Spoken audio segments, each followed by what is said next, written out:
Hi and welcome to Australian Gamers Friday Night Podcast. I'm Yug. I'm Matt.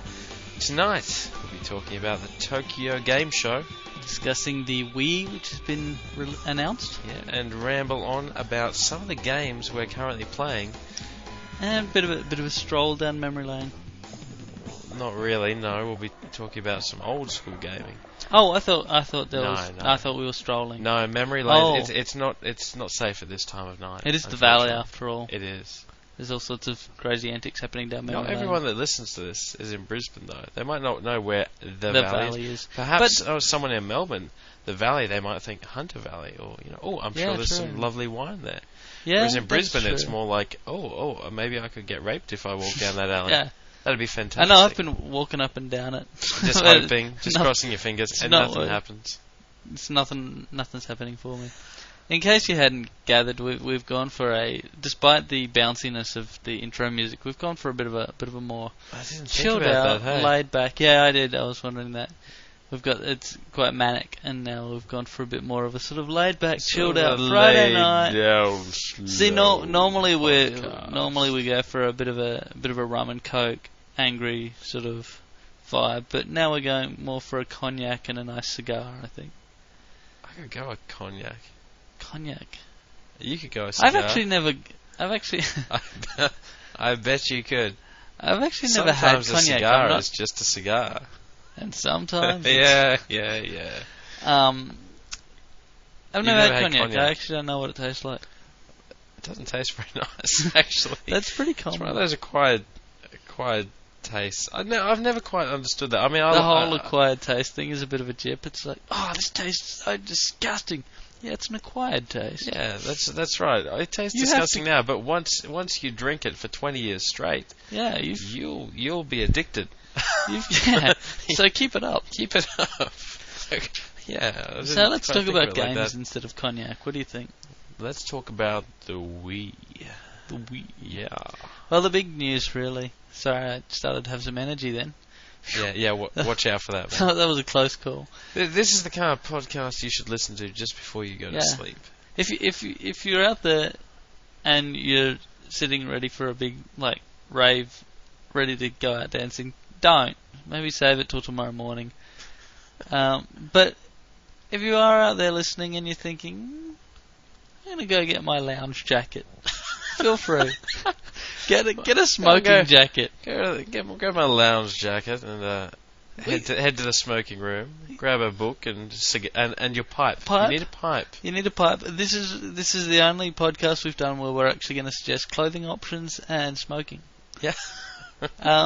So yeah, if you're wearing a bathrobe, that would be appropriate as Excellent. well, like a dressing robe, not Silk, a bathrobe. silk sort of One of robe those or silky, something like satiny that. kind of ones, not just terry toweling. We really need to talk about games. Let's talk now. about games. The Wii. We've been The wanting. Wii is officially announced. I mean, it's been announced. We all knew it was coming. I know. I really mixed that one up. I meant to say the launch date for the Wii and the price has been announced. Yes. Of course, now don't get me wrong. Oh, They wouldn't dare release the Australian No, price. no. Heaven forbid. No, we have to use a currency converter to try to find out how much that was. And- Plus a crystal ball. Yes, exactly. But it is $250 US is what they're saying. Yes. Is that right? We it's been a little tricky to figure out. We think it's $250 US or a Japanese amount that corresponds to approximately that. $250 Australian, I thought, actually. Isn't that what it amounted to? No, see, we're confused. We don't really understand. The details only came out today, and they came out in Japanese. So I think a lot of people with a grade 9 level Japanese have translated it, and It's I love hearing how people actually go, well, it's this much in the States, so it'll be this much here in Australia, because going on previous consoles, this is how much it's increased to actually come out here in Australia. Oh, but the European market is a lot closer to our market because it's PAL territories. Yeah. Oh, but the Japanese market, they tend to be. It's like, we just don't know. There's going to be an awful lot of speculation. But it is interesting. A couple of very interesting points.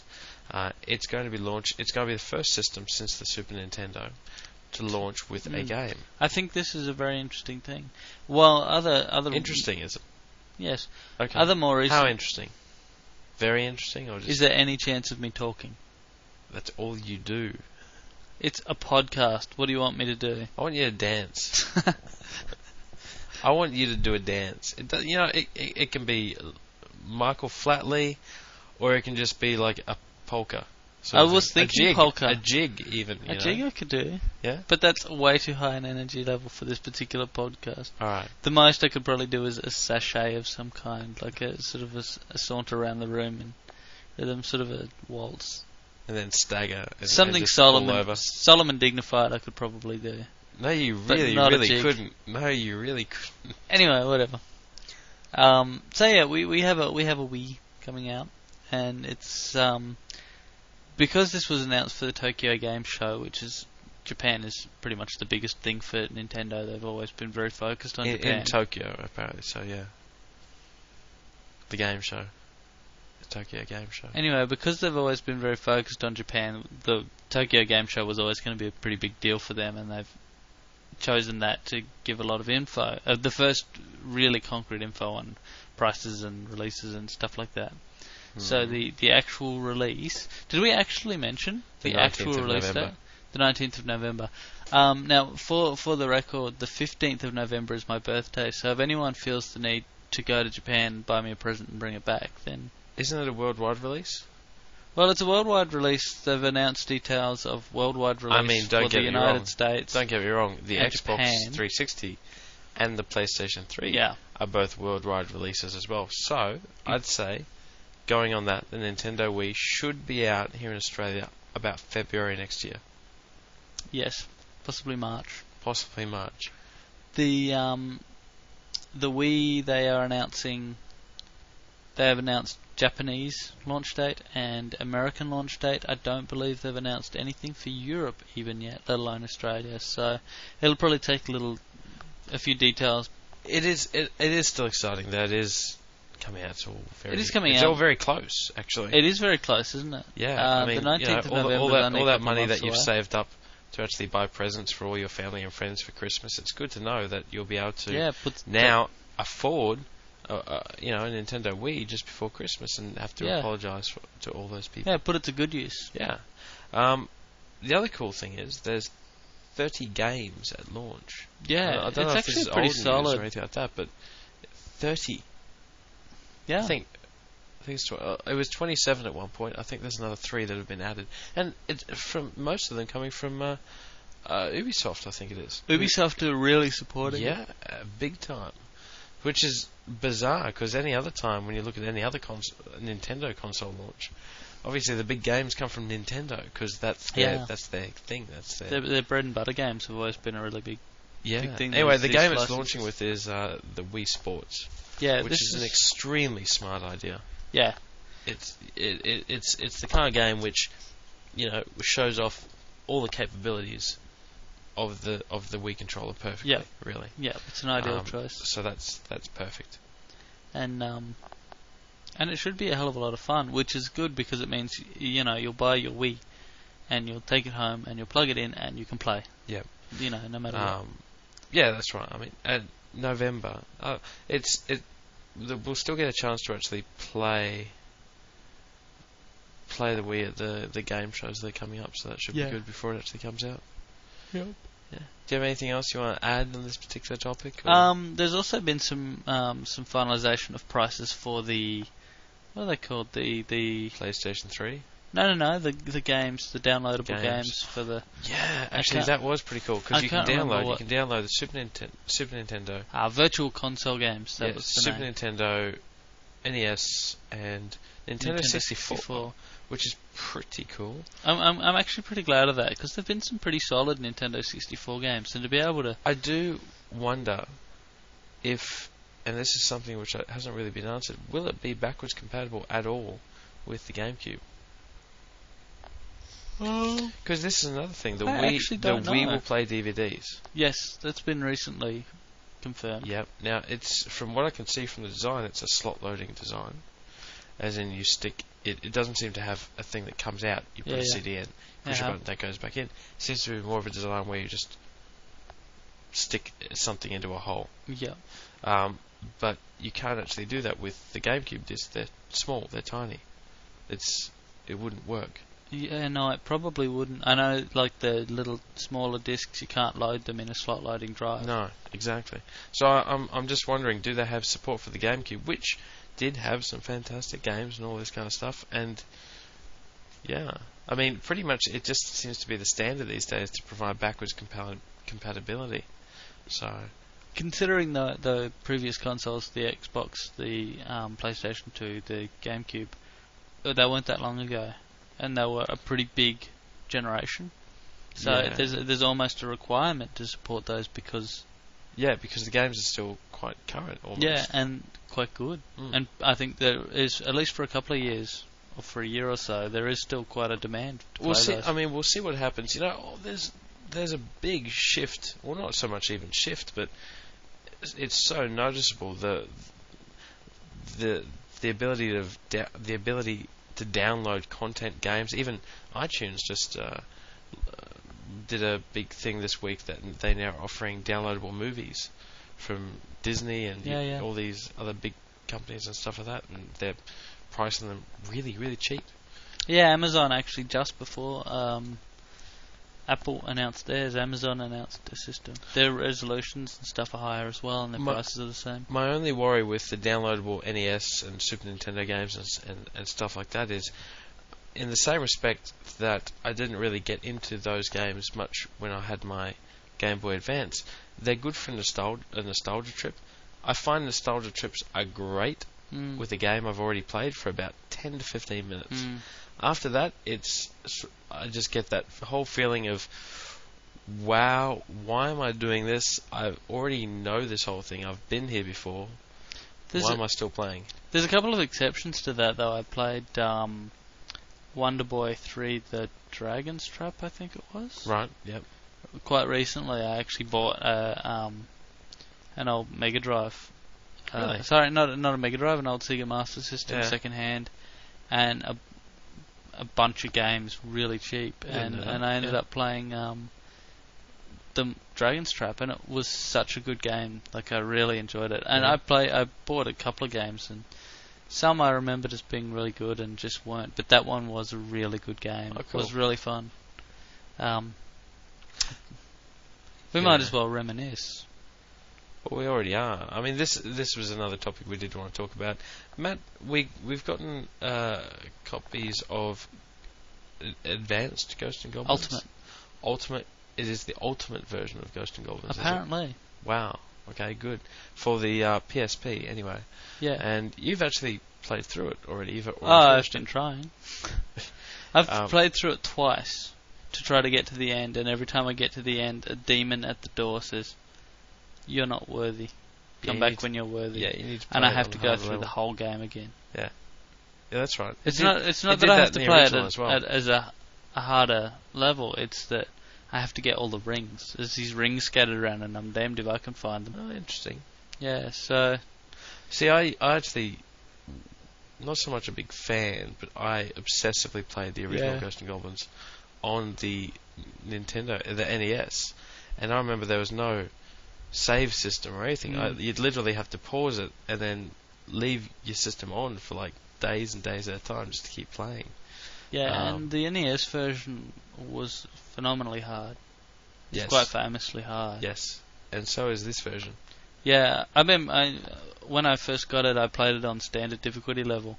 Yep. And within about 30 to 40 minutes, I died 50 or 60 times. I was dying like once a second. It was ridiculous. I would just like to add here that I did play through the entire first level without dying, without getting a game over screen. Yeah. I just wanted to say I will freely admit Young's better at it than me, and he would want to be, having invested so much time as a child into developing his skills. That has served him well. Yes, it has. But in any case... You know my favourite thing about playing that was the music. Yeah, the music's pretty good. No, for me, like, I just grabbed it. I was just playing it before. And just that whole... Hold on, I've got it here. Hold on.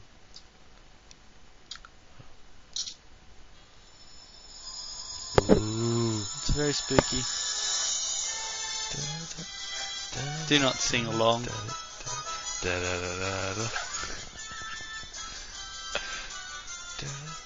They've actually done a very nice job of updating the music for the modern era with, I dig that. Modern sounds. And I actually had to listen to some of the music the other day because I had headphones. Normally I haven't had headphones. Yep. And I was really surprised by how well they've done the music and how good the actual music is.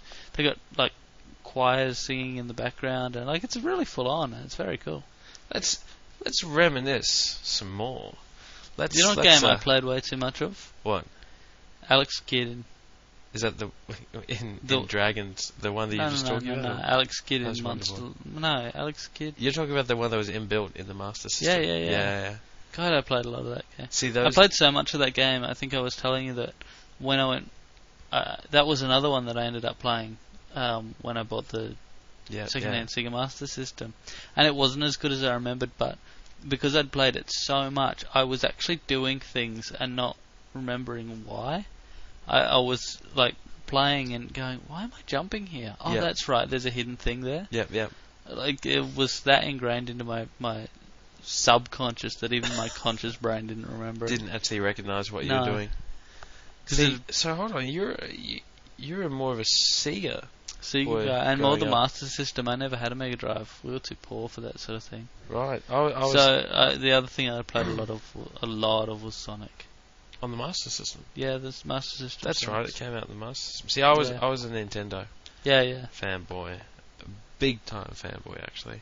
Got my first Nintendo Entertainment System. Actually, I do remember before I even got it, there used to be, or there still is actually, the Maya Centre in Brisbane. And my parents would dump me in the toy section. And they'd go off and do their shopping and clothes shopping and whatever. And it used to be a ritualistic thing every second weekend. And they were actually the same kids getting dumped all the time in this toy section. And there'd be Super Mario Brothers and on the screen sort of thing. And there was this one guy that was just unbelievably amazing. He was the guru that all these other rejected children looked up to. And he taught us how to play it. He showed us, no, you've got to jump this and you hold this, and then this is the secret area, and this is how you get past the Hammer Brothers at the end. And it was great. And then I got my own version of it. He's like the god of the rejected children. Yeah. He taught me everything I knew. You know what's better than being that guy? Having parents that love you. I reckon that would have to be an improvement.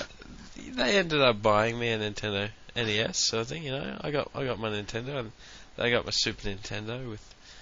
Actually, I remember getting a Super Nintendo with Super Mario World and Super Mario All Stars, which was like 5 games. With the launch of the console. That was unprecedented. I didn't have a console between the Sega Master System and the Dreamcast? PlayStation. You had a PlayStation? Yeah. I never owned a PlayStation. Really? Yeah. How'd you skip the PlayStation? That was the big one. Yeah. I only got one quite late in its development though. It had been around for a little while by the time I got one. I skipped the my wife bought me a PlayStation. This was back when I had a wife and a child. and a child. Yeah. And people that loved you. And people that cared about me, a reason to live, that sort of thing. But yeah, she came home one day with a PlayStation. Oh, okay. That was nice. Certain presents that you can get given.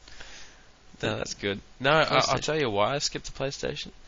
Because I was broke after buying the Mega CD and the 32X.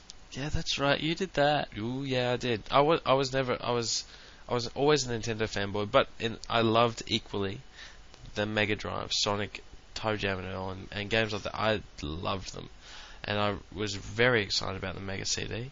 The whole skimpy girls in tight 90s in FMV games, Night Trap and stuff like that appealed to me at the time. Yeah. There was Sonic CD for the Mega CD, which was like all proper sound and everything, and very cool. And the 32X had Sonic 3D and Night Trap. no, not 3D. Sonic CD. Oh, Sonic CD. That's right. No, there was. Were they the only games that ever There came were all out? these full motion video. I remember. There were some really bad. I remember games. when I used to get you'd get the gaming magazines, and occasionally on the front, especially the ones occasionally on the front, they'd come with a VHS cassette tape. And you'd put that in, and you'd look at it, and it was like an hour's worth of just gameplay videos of upcoming games. I remember that. It wasn't even trailers for the games. It was actually literally 5 minutes of gameplay for each game. And it was great. Oh, I like the concept of that. It's a lot better I than... do. Because when they show video from games, they usually just show the cutscenes. Like, good, you have a great renderer. Yeah. No, it's not really that helpful. I know exactly what you mean. But in the same respect, sometimes you see stuff which is just not quite appealing. Like I remember seeing the gameplay videos for Dead Rising. Yeah, we saw that and we kind of went... the videos that people were playing at E3, and it was like, it looked quite dodgy. The detection looked crap, and it didn't look like fun at all. And of course, I'm actually halfway through reviewing the game now, and it's fantastic. And I played it the other day, and can certainly second that. Yeah, it was a lot of fun. Yeah. But I will have a full review for that. You cut people in half. I mean, really, with what's a chainsaw. not to like? Yeah, exactly. I actually got 2 chainsaws now, one in each hand. You're dual wielding. Awesome.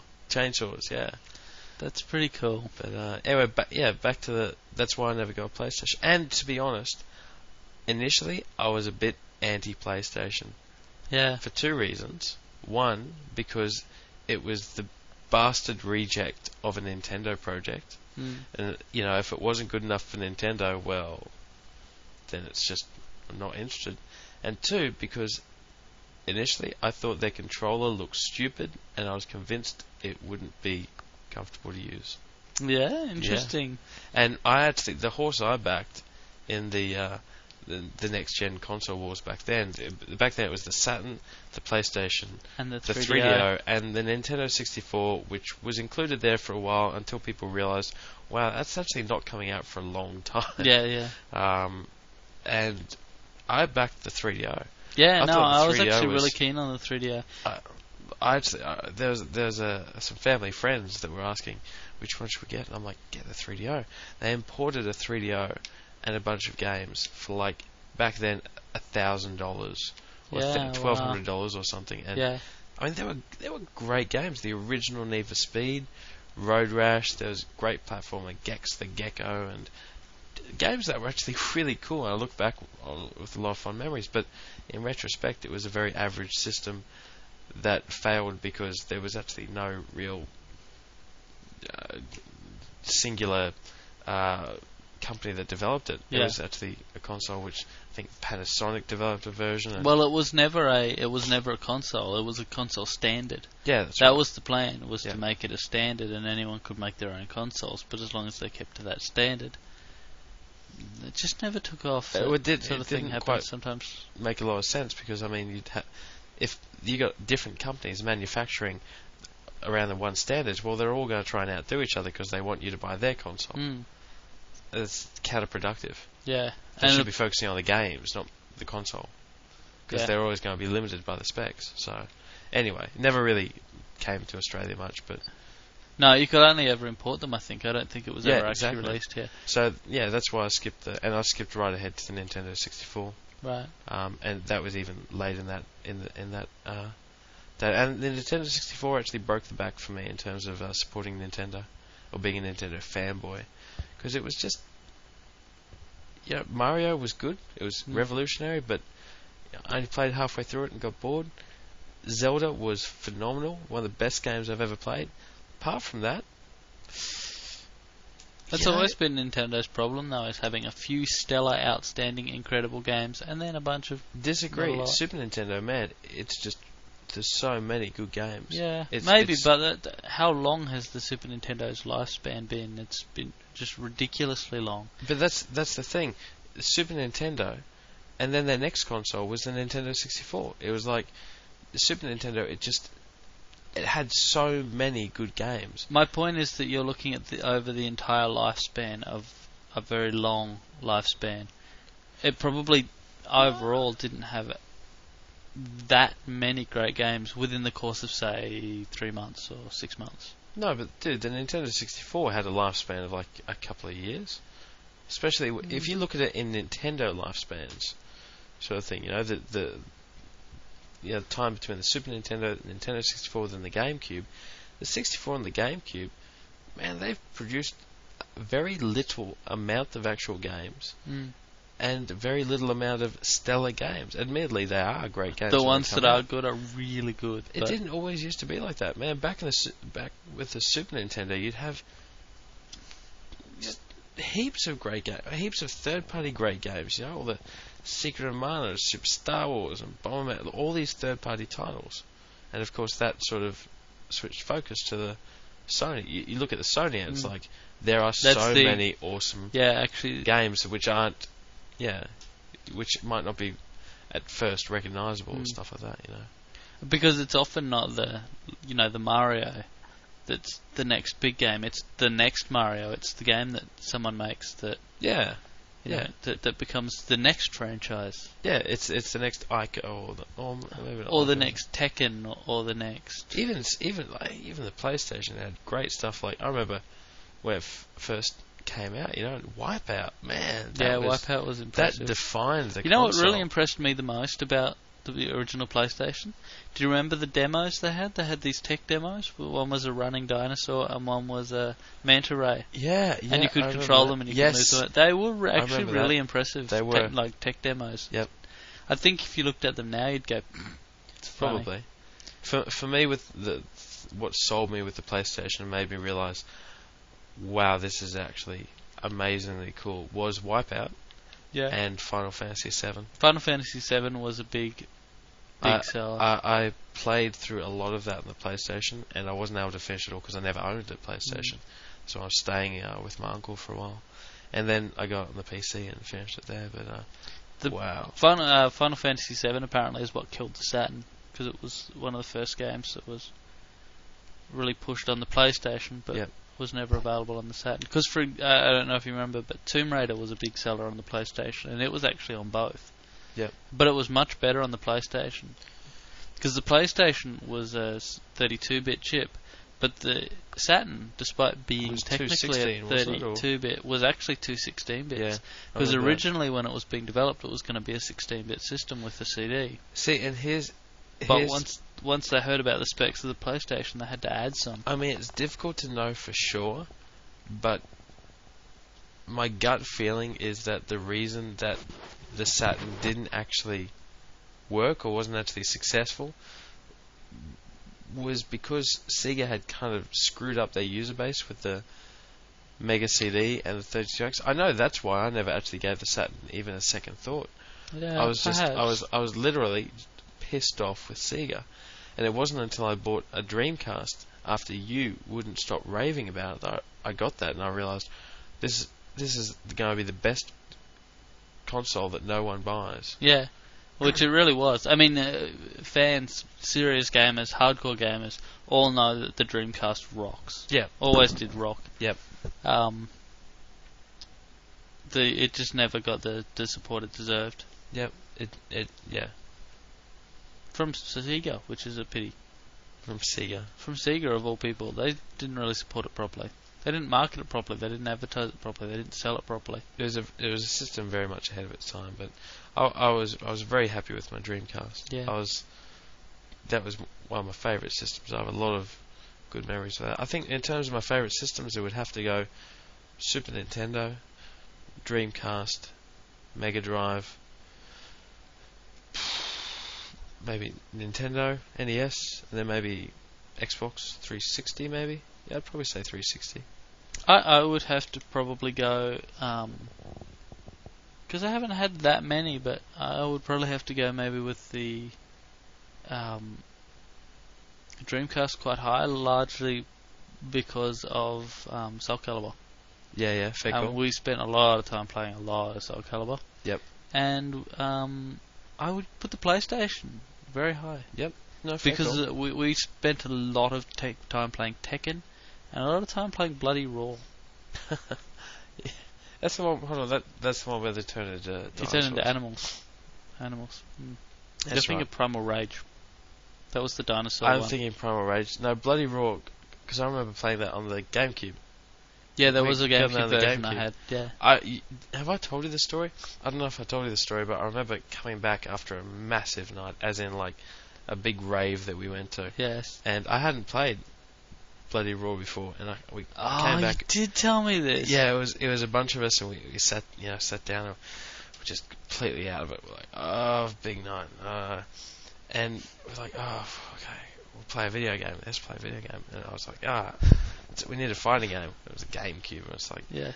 Oh yeah, well, okay, we'll put this in. Put in Bloody Raw. It's the only game that we had at the time, I think. It was one of the few. Yeah. Because I picked it up for like $25 or something.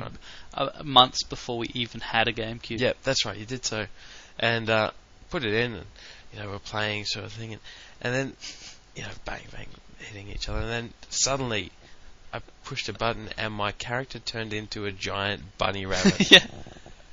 And I just remember looking over to my mate who I was playing with. I'm like, dude, are you seeing this as well? Tell me I'm a bunny rabbit now.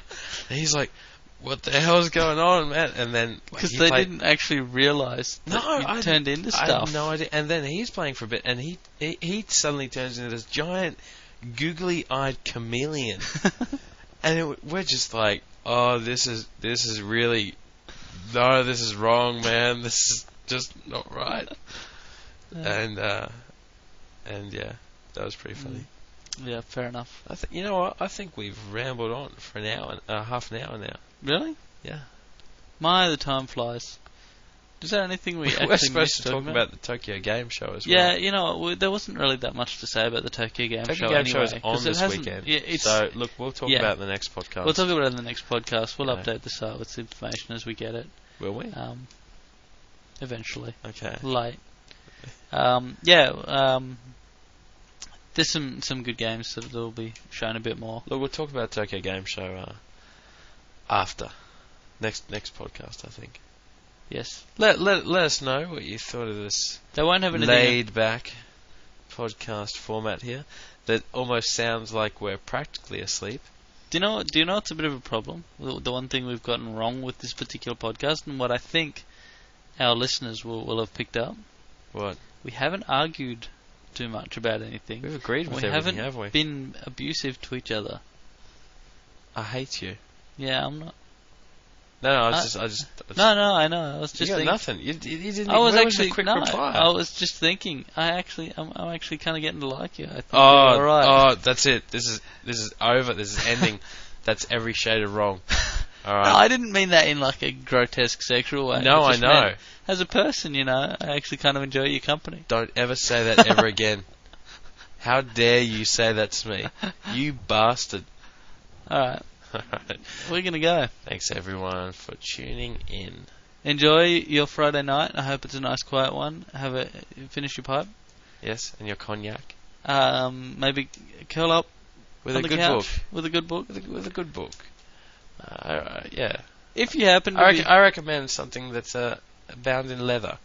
A leather-bound book of some book. kind, possibly of old tales from the Middle East. Yes, why not? Old Arabian bedtime Nights. stories or something like that, Possibly. Yes. Possibly a large book of poetry. Why not?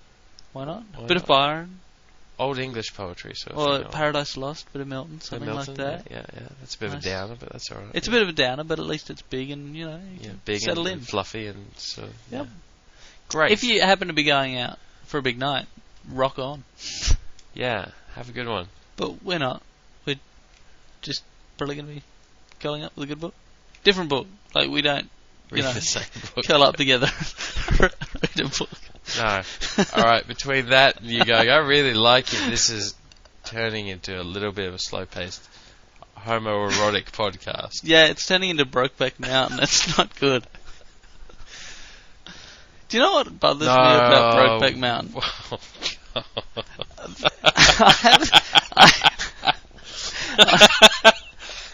I haven't seen the movie, right? But I tried to ask someone the other day, what's it about? And they're like, it's the one with the gay cowboys. And I'm like, yeah, no, I get that.